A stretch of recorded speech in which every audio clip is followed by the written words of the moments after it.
नमस्कार दोस्तों, अंश कस्टम्स के एक और वीडियो में आपका बहुत बहुत स्वागत है। तो जैसा कि आप जानते हैं कि हम लोग हर बार एलईडी का रिव्यू करते हैं।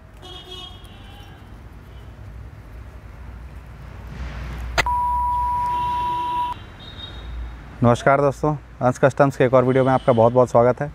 जैसा कि आप लोग जानते हैं कि हम लोग हर बार एलईडी का रिव्यू करते हैं। एलईडी बस एलईडी। तो क्या हमारे पास एलईडी के अलावा भी कोई दूसरा ऑप्शन है? तो जैसा कि आप देख सकते हैं, ये एक हैलोजन बल्ब है। तो हैलोजन बल्ब में क्या अपग्रेड किया जा सकता है और किया जा सकता है तो किस तरीके से किया जाता है, ये सारा चीज़ आज हम लोग इस वीडियो में डिस्कस करेंगे। इसमें मैं आपको अलग अलग वोल्टेज की हैलोजन बल्ब भी दिखाऊंगा और इसमें अच्छी बात क्या है और इसकी बुराइयाँ क्या क्या है, वो सारी चीज़ें आज हम लोग इस वीडियो पे देखेंगे। तो गाइस बने रहिए चैनल पे, सारी चीज़ें मैं आपको स्टेप बाय स्टेप दिखाऊँगा, तो देखते रहिए।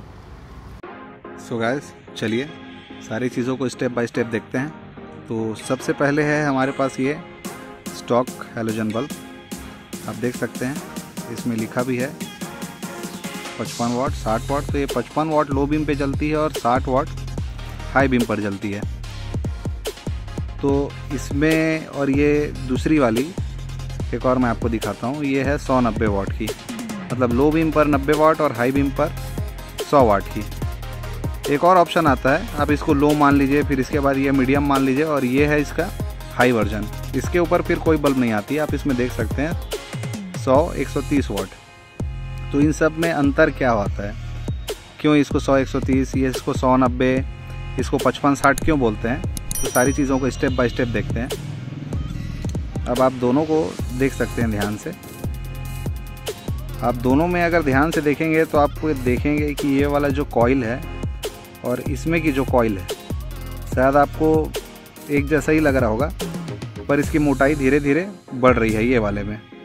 जैसे आप इसको ऐसा समझिए, जैसे हमारे घर पर जो पहले हीटर्स आते थे तो उसमें जो कॉइल लगी रहती थी वो 1000 वाट के, 15,000 1500 वाट के, 2000 वाट के हीटर के जैसे कॉइल आती थी, ये वैसा ही है। तो ये कॉइल का अंतर होता है, ये जितनी इसकी मोटाई होती जाती है उतना ही ज़्यादा वाट इसका बढ़ता जाता है। आपको कैमरे में वैसा समझ नहीं आ रहा होगा, पर किसी दिन अगर आप एक आँख से अपने देखेंगे दोनों को तो आपको अंतर समझ में आ जाएगा, जैसा आप इसमें देख सकते हैं और इसी चीज़ को आप इसमें भी देख सकते हैं। दोनों की मोटाई आप देख सकते हैं। आपको कैमरे पे खास समझ में नहीं आ रहा होगा, पर ये 100 130 वाला जो है इसकी कॉइल ज़्यादा मोटी है और ये 190 की उससे थोड़ी कम है और ये सबसे कम है जो अपनी 55 60 है। तो ये तीनों में ये कॉइल का अंतर होता है, इसी वजह से इसके वॉट में डिफरेंस रहता है। तो सबसे ज़्यादा अपग्रेड करने के लिए जो रहता है, इसको 190 को उतना ज़्यादा यूज़ नहीं करते हैं। 190 की जो आती है अपन जो करते हैं वो सीधा 55 60 से सीधा 100 130 लगाते हैं। पर एक चीज़ है गाइस, इसमें ऐसा नहीं है कि आपको ये अपग्रेड करना है सीधे खरीदे और सीधा हेडलैम्प पे लगा दिए। इसके लिए आपको चालू करने के लिए आपको एक रिले की ज़रूरत पड़ती है। चलिए वो रिले भी मैं आपको दिखाता हूँ।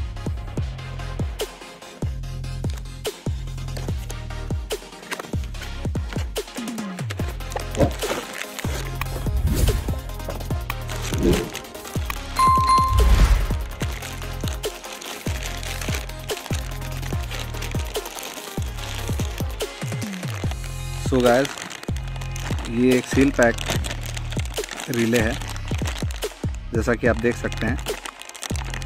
इसका ये है मेन मॉड्यूल हेडलैम्प रिले। आप इसमें देख सकते हैं ये 400 वाट 40 एम्पेयर तक का है, ये लोड ले सकता है। 12 वोल्ट की आती है ये। तो मेनली इसका काम इसमें जो रहता है, ये वाला जो आप कपलर ये ऑरेंज कलर का देख रहे हैं, ये एक्चुअल में रहता है सेरामिक का, क्योंकि ये हैलोजन बल्ब के जो पिन जहाँ पर लगते हैं, ये बैक पोर्शन ये बहुत ज़्यादा हीट करता है हाई पावर में।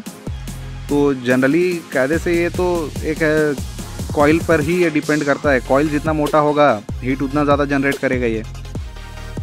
तो इसका एक नुकसान भी होता है कि अगर आप इसको नॉर्मल कपलर में अगर हाई पावर को लगा देंगे तो पहले तो वो लोड नहीं लेगा, और जैसे तैसे अगर आप उसको लोड में एम्पियर बढ़ा के चला भी लेते हैं तो आपका ये जो कपलर आता है वो प्लास्टिक के कपलर रहते हैं, ये वाला तो सेरामिक है, वो उसको पूरी तरीके से गला देगा, पूरा मेल्ट कर देगा, जिसकी वजह से आपका शॉर्ट हो जाएगा। अब यहाँ तक तो सारी चीज़ें आपने समझ ली। अब इसके नुकसान क्या है?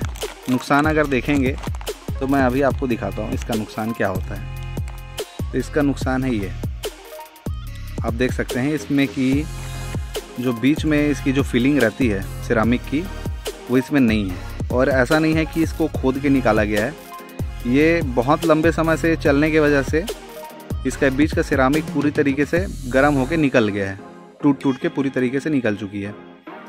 तो किसी रोज़ में मान लीजिए अगर आपने डायरेक्टली इसको लगाया हुआ है या कपलर में भी लगाया हुआ है, जैसा भी आपने इसको यूज़ किया हुआ है, लॉन्ग टाइम पे अगर आप इसको यूज़ करेंगे तो ये शॉर्ट होने का डर है। जैसे आप देख सकते हैं, आप ये तीनों पॉइंट इसके जो अलग अलग हो गए हैं, अगर ये किसी रोज़ में अगर सट गए या बहुत ज़्यादा हीट जनरेट हो गया तो ये आपका फ्यूज़ उड़ा देगा। मोस्टली तो रिले का जो फ्यूज़ लगा रहता है इसमें एक आपको मैं भी दिखाता हूँ। इसमें आप देख सकते हैं ये है इसका फ्यूज़ बॉक्स जिसमें 30 एम्पियर की फ्यूज़ लगे रहते हैं, ये उड़ेगी। पर अगर नहीं भी उड़ती है तो भी आपकी इसके कारण में वायरिंग जलने की समस्या हो सकती है। एक सेकेंड गाइस, इसकी वजह से आपका हेडलैम्प शॉर्ट होने का डर रहता है। और इसके अलावा एक और नुकसान है। इसका दूसरा नुकसान ये है कि आपका ये रिफ्लेक्शन, अगर ये मैं साफ क्लियर कर देता हूँ, ये छोटी जो जैसे गाड़ियाँ हैं, मारुति 800 वगैरह हो गई, इको वगैरह हो गया, ये उन सब के लिए मैं रिकमेंड बिल्कुल नहीं करूँगा, क्योंकि उनकी जो रिफ्लेक्टर साइज़ होती है काफ़ी छोटी होती है। उस वजह से क्या होता है, रिफ्लेक्टर तो हालांकि सेरामिक का बना रहता है, पर उसकी जो सिल्वर फॉइल जो लगी रहती है उसमें पेंटेड, वो पूरी तरीके से निकाल देता है उसको। गरम होने की वजह से पूरी तरीके से वो निकल जाती है। तो मैं अभी बता दे रहा हूँ गाइस, छोटे गाड़ी में इसको बिल्कुल मत यूज़ करिएगा। अगर आपको इसको यूज़ करना ही है तो आप बड़ी गाड़ी में यूज़ कर सकते हैं, जैसे कि बोलेरो हो गया या उसी टाइप की सफारी हो गई, उस तरीके की कोई बड़ी गाड़ी जिसका रिफ्लेक्टर साइज़ काफ़ी बड़ा रहता है, तो उसमें रिफ्लेक्शन का इसका प्रॉपर भी आता है। रिफ्लेक्शन तो आपको सभी में बराबर मिलेगा, पर छोटी रिफ्लेक्टर पे हीट बहुत ज़्यादा करती है ये। आगे चल के हम लोग जब इसकी टेस्ट करेंगे तो मैं आपका ये कितनी हीट बनाती है वो भी दिखाऊंगा। तो आगे के हम लोग इसमें सारा टेस्टिंग करेंगे, टेम्परेचर वगैरह सारा कुछ देखेंगे इसको जला के। तो गाइस चलिए अब आगे बढ़ते हैं। यहाँ तक तो आपने समझ लिया कि ये क्या चीज़ें हैं और किस तरीके से काम करती हैं। अब आगे देखते हैं कि ये रिफ्लेक्टर पर लगने के बाद कैसी लगती है। चल सो गाइस, ये है हैलोजन बल्ब का टेस्टिंग। इसको मैंने डायरेक्ट हाई बीम पर रख दिया है। चलिए सबसे पहले मैं आपको अभी इसका टेम्परेचर दिखाता हूँ।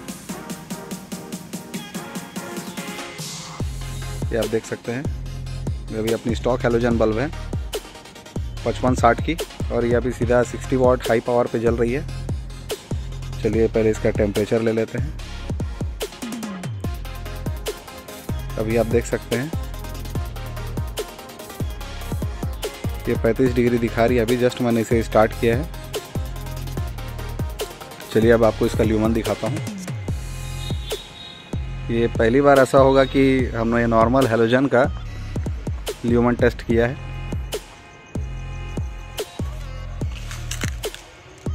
आप देख सकते हैं 354 353 दिखा रहा है ये स्टॉक हैलोजन बल्ब का हाई बीम है। इसके बाद मैं आपको सीधा जो 100-130 इसका जो हाई पावर बल्ब आता है उसका दिखाऊंगा।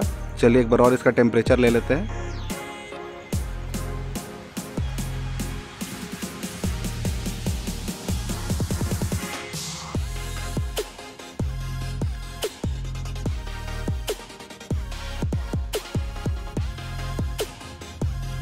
अब देख सकते हैं अब ये 40, 41, 42 के आसपास ये धीरे धीरे बढ़ता रहेगा, पर फिलहाल अभी ये 42 डिग्री दिखा रहा है। ये हम लोग का स्टॉक हैलोजन बल्ब 60 वाट हाई बीम। चलिए मैं अब आपको हाई पावर बल्ब जो 100-130 का आता है उसका टेस्टिंग दिखाता हूँ।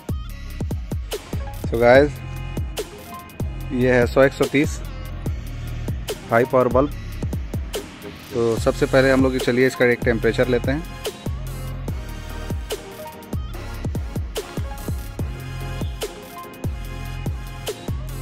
देख सकते हैं आप अभी 38 डिग्री दिखा रहा है। चलिए अब इसका ल्यूमन देखते हैं।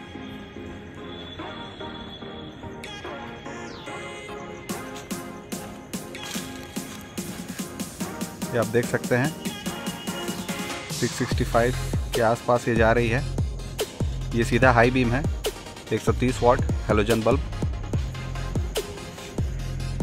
आप देख सकते हैं।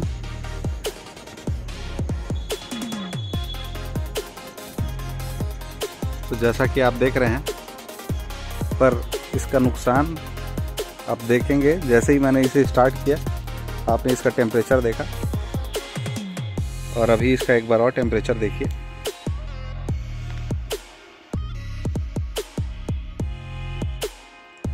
आप देख सकते हैं कि कितना जल्दी जल्दी इसका टेम्परेचर बढ़ रहा है। मैं स्टेबल नहीं रख पा रहा हूँ,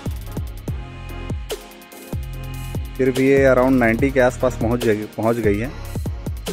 तो इतना जल्दी गर्म क्यों हो रहा है? ये ऐसा इसलिए हो रहा है क्योंकि इसमें कॉइल लगी हुई है। वो कॉइल जो रहती है बहुत ज़्यादा हीट करती है। आप सामने से भी देख सकते हैं इसको।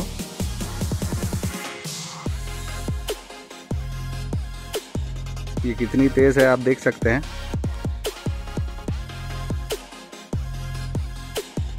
ल्यूमन अभी इसका अराउंड 650 के आसपास जा रही है। तो क्या ये लगाना सही है, सवाल यही उठता है। तो जैसा कि मैंने आपको बताया था कि ये छोटी गाड़ियों के लिए सही नहीं है। जिसके रिफ्लेक्टर बड़े हैं आप उसमें इसको यूज़ कर सकते हैं, क्योंकि ये बहुत ज़्यादा हीट जनरेट करती है। अब आप सोच सकते हैं कि ये 90 डिग्री तक पहुंच गई है, तो ये कितना हीट करता होगा। जो भी थोड़े ही देर में, मुश्किल से 1 मिनट लगा होगा उसको 90 डिग्री तक जाने में। 38 डिग्री से 90 डिग्री तक जाने में सिर्फ 1 मिनट का समय। तो सोचिए कंटिन्यू जलता रहेगा तो और कितना हीटअप करेगा ये। और इसको प्रॉपर रिले के बिना आप यूज़ भी नहीं कर सकते, इसके लिए रिले लगाना बहुत ज़रूरी है।